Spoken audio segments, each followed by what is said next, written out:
ഇനി നമ്മൾ പോകുന്നത് ഷിരൂരിലേക്കാണ്. ഷിരൂരിൽ അർജുനായുള്ള തിരച്ചിൽ പുനരാരംഭിക്കുമെന്ന് അറിയിച്ചിരുന്നായിരുന്നു. പക്ഷേ അതിലൊരു അനിശ്ചിതത്വം തുടരുന്നുണ്ടെന്നുള്ള വാർത്തകൾ വരുന്നുണ്ട്.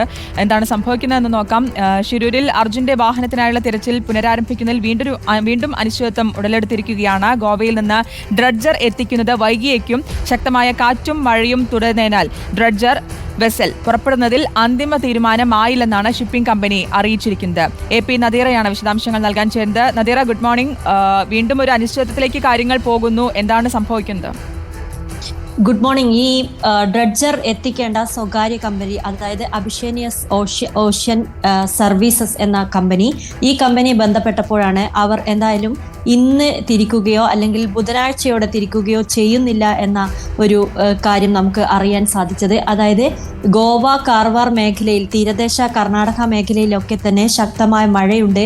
യെല്ലോ അലേർട്ട് നിലനിൽക്കുകയും ചെയ്യുന്നുണ്ട്. കാറ്റിന്റെ ഗതി അനുസരിച്ച് മാത്രമേ ഡ്രഡ്ജർ വെസലുമായി തിരിക്കാനാകൂ എന്നാണ് ഇവർ പറയുന്നത്. ഇപ്പോൾ അനുകൂലമല്ലാത്ത സാഹചര്യമാണുള്ളത്. അതായത് ഇന്നും നാളെയും മറ്റന്നാളും ഒക്കെ യെല്ലോ അലേർട്ട് നിലനിൽക്കുകയാണ്.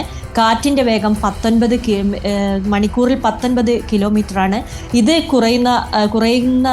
കുറഞ്ഞിട്ടല്ലാതെ പുറപ്പെടാൻ സാധിക്കില്ലെന്നാണ് ഈ കമ്പനി അധികൃതർ റിപ്പോർട്ടർ TVയോട് പറഞ്ഞിരിക്കുന്നത്. ഇത് ബുധനാഴ്ചയായിരിക്കും ഇത് സംബന്ധിച്ചുള്ള ഒരു തീരുമാനമെടുക്കുക. മറ്റ് തടസ്സങ്ങളൊന്നും തന്നെ അധികൃതരുടെ ഭാഗത്തുനിന്ന് ഒന്നുമില്ല, അനുമതി എല്ലാം ആയിട്ടുണ്ട്. പക്ഷേ ഈ ഡ്രഡ്ജർ വെസലുമായി കടലിലൂടെ വേണം യാത്ര ചെയ്യാൻ. അതിന് അതുപോലെ തന്നെ മഴ, കാലാവസ്ഥ അനുകൂലമായേ പറ്റുകയുള്ളൂ. പോരാഞ്ഞ് മഴ പെയ്യുകയാണെങ്കിൽ ഈ ഗംഗാവലി പുഴയിൽ അടിയൊഴുക്ക് കൂടാനുള്ള സാഹചര്യവുമുണ്ട്. അതുകൊണ്ട് ഇവയെല്ലാം പരിശോധിച്ച് അന്തിമമായി ഒരു തീരുമാനത്തിലെത്തി ബുധനാഴ്ചയോടെ ആ തീരുമാനം കൈക്കൊണ്ടുകൊണ്ട് അവിടെ നിന്ന് പുറപ്പെടുമെന്നാണ് അവർ പറയുന്നത്. ഇപ്പോൾ നിലവിൽ അങ്ങനെ ഒരു സാഹചര്യമില്ല.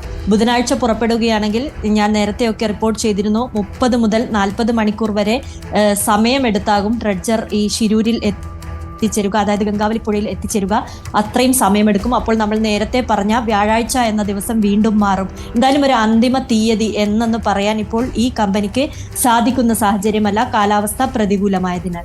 ശരി, ബംഗളൂരുവിൽ നിന്നും AP നദീറയാണ് വിശദാംശങ്ങൾ നൽകിയത്.